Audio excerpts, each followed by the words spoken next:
जानिए क्यों मनाई जाती है शारदीय नवरात्रि। नवरात्रि के 9 दिनों तक माँ जगदम्बा के 9 अलग अलग स्वरूपों की पूजा की जाती है।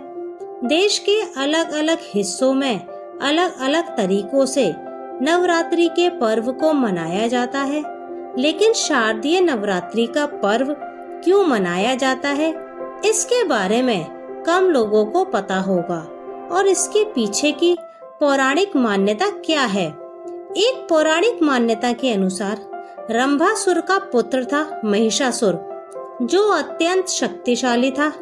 उसकी उत्पत्ति पुरुष और महिषी के सहयोग से हुई थी, इसलिए उसे महिषासुर कहा जाता था। उसने अमर होने की इच्छा से ब्रह्मा जी को प्रसन्न करने के लिए बड़ी कठिन तपस्या की। ब्रह्मा जी उसके तप से प्रसन्न हुए। वे हंस पर बैठकर महिषासुर के निकट आए और बोले, वत्स उठो, इच्छा अनुसार वर मांगो। महिषासुर ने उनसे अमर होने का वर मांगा। ब्रह्मा जी ने कहा, वत्स, एक मृत्यु को छोड़कर जो कुछ भी चाहो मैं तुम्हें प्रदान कर सकता हूँ, क्योंकि जन्मे हुए प्राणी का मरना तय होता है। महिषासुर ने बहुत सोचा और फिर कहा, ठीक है प्रभु, देवता, असुर और मानव किसी से मेरी मृत्यु ना हो। किसी स्त्री के हाथ से मेरी मृत्यु निश्चित करने की कृपा करें। ब्रह्मा जी तथास्तु कहकर अपने लोक चले गए। वर प्राप्त करके लौटने के बाद महिषासुर समस्त दैत्यों का राजा बन गया। उसने दैत्यों की विशाल सेना का गठन कर पाताल लोक और मृत्यु लोक पर आक्रमण कर अपने अधीन कर लिया। फिर उसने देवताओं के इंद्र लोक पर आक्रमण किया। इस युद्ध में भगवान विष्णु और शिव ने भी देवताओं का साथ दिया, लेकिन महिषासुर के हाथों सभी को पराजय का सामना करना पड़ा और देवलोक पर भी महिषासुर का अधिकार हो गया। वह त्रिलोकाधिपति बन गया। महिषासुर के अत्याचार से परेशान होकर सभी देवता शिव, विष्णु और ब्रह्मा के पास गए। इसके बाद तीनों ने सभी देवताओं के साथ मिलकर भगवती महाशक्ति की आराधना की। सभी देवताओं के शरीर से एक दिव्य तेज निकलकर एक परम सुंदरी स्त्री के रूप में प्रकट हुआ। हिमवान ने भगवती की सवारी के लिए सिंह दिया तथा सभी देवताओं ने अपने अपने अस्त्र शस्त्र महामाया की सेवा में प्रस्तुत किए।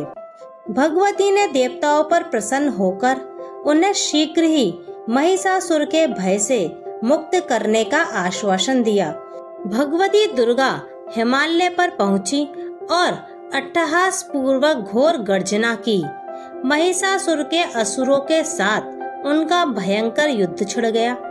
एक एक करके महिषासुर के सभी सेनानी मारे गए। फिर विवश होकर महिषासुर को भी देवी के साथ युद्ध करना पड़ा।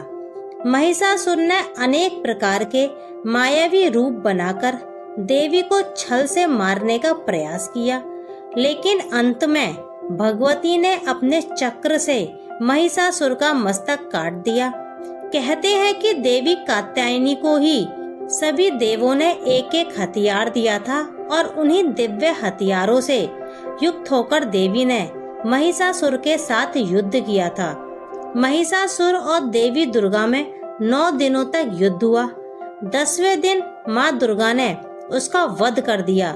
सभी देवी देवताओं ने प्रसन्न होकर आकाश से फूलों की वर्षा की।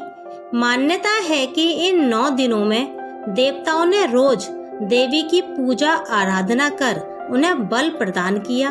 तब से ही नवरात्रि का पर्व मनाने की शुरुआत हुई। इसी उपलक्ष्य में सनातन धर्म के लोग 10 दिनों तक दुर्गा के विभिन्न स्वरूपों की पूजा करते हैं।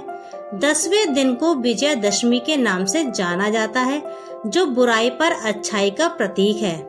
नवरात्रि की एक कथा प्रभु श्री राम से भी जुड़ी हुई है। कहा जाता है कि माता सीता को रावण के चंगुल से छुड़ाने और रावण पर विजय पाने के लिए श्री राम ने देवी दुर्गा का अनुष्ठान किया। ये अनुष्ठान लगातार 9 दिन तक चला। अंतिम दिन देवी ने प्रकट होकर श्री राम को विजय का आशीर्वाद दिया। 10वें दिन श्री राम ने रावण का वध कर दिया। प्रभु श्री राम ने अश्विन मास के शुक्ल पक्ष की प्रतिपदा तिथि से नवमी तक देवी की साधना कर 10वें दिन रावण का वध किया था। तभी से हर साल नवरात्रि का पर्व मनाया जाता है।